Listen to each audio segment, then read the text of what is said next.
দর্শক, বাংলা নিউজের ফেসবুক পেজে সবাইকে স্বাগত। আপনারা জানেন যে গত কয়েকদিন ধরে কিন্তু পটুয়াখালী উপকূলীয় অঞ্চলে যে নিম্নচাপ এবং লঘুচাপ অব্যাহত ছিল, তার কারণে ৩ নম্বর স্থানীয় সতর্কতা সংকেত ছিল এবং বিশেষ করে নিম্নচাপে পরিণত হওয়ার পরে সেটা কিন্তু জলোচ্ছ্বাসে বৃদ্ধি পেয়েছে এবং পটুয়াখালী জেলার বিভিন্ন উপজেলায় বিভিন্ন গ্রাম প্লাবিত হচ্ছে।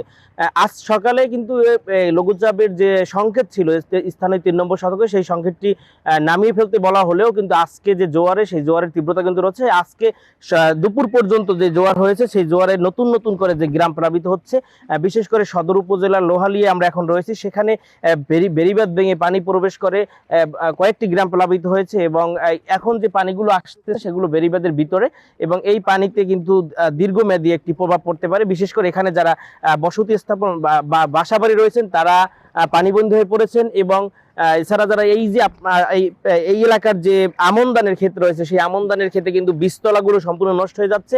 এখানকার কৃষকরা আমাদেরকে জানিয়েছেন যে শত শত একরের বীজতলা নষ্ট হয়ে গেছে এবং এইখানকার এই গ্রামের অনেক মানুষ কিন্তু পানিবন্দী হয়ে পড়েছে। আমরা স্থানীয়দের সাথে কথা বলে যতটুকু জানতে পারলাম যে প্রতি জলোচ্ছ্বাসে কিন্তু এরকমের বেড়িবাঁধ ভেঙে এই এলাকাটি প্লাবিত হয়। শুধু পটুয়াখালী নয়, পটুয়াখালী, রাঙাবালি, গলাচিপা, কলাপাড়া, মির্জাগঞ্জ এবং দশমিনে বিশেষ করে এই সব এলাকাগুলো বেশি প্লাবিত হয় এবং তাদের যে একটা দাবি ছিল যে টেকসই বেড়িবাঁধ নির্মাণ করে। এছাড়া আপনারা জানেন যে গত কয়েকদিনের যে জলোচ্ছ্বাস, সেই জলোচ্ছ্বাসে কিন্তু পটুয়াখালীর কুয়াকাটা ব্যাপক ধ্বংসযজ্ঞ চালিয়েছে এবং সেখানকার ব্যাপক ক্ষয়ক্ষতি হয়েছে।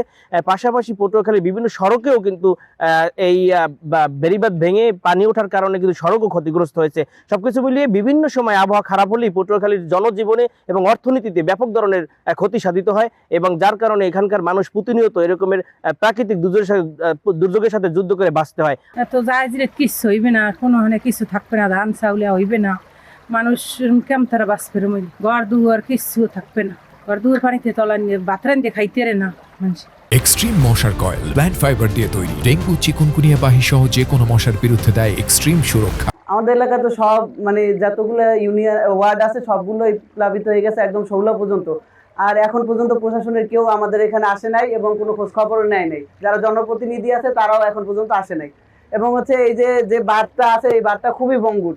হ্যাঁ, এটা প্রতি বছরই রিপেয়ার করা হয়, কিন্তু এটা এই বন্যা বা পানি চাপ আসলে ওটা ভেঙে যায়।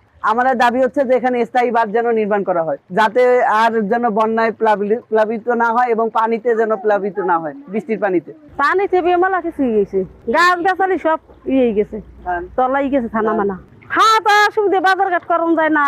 আবার মনে করেন কৃষি পেতা দিছি, হ্যাঁ সব নষ্ট হয়ে গেছে, কামাই পেতা বন্ধ, পানতে বাড়ি সব তলাই নিয়ে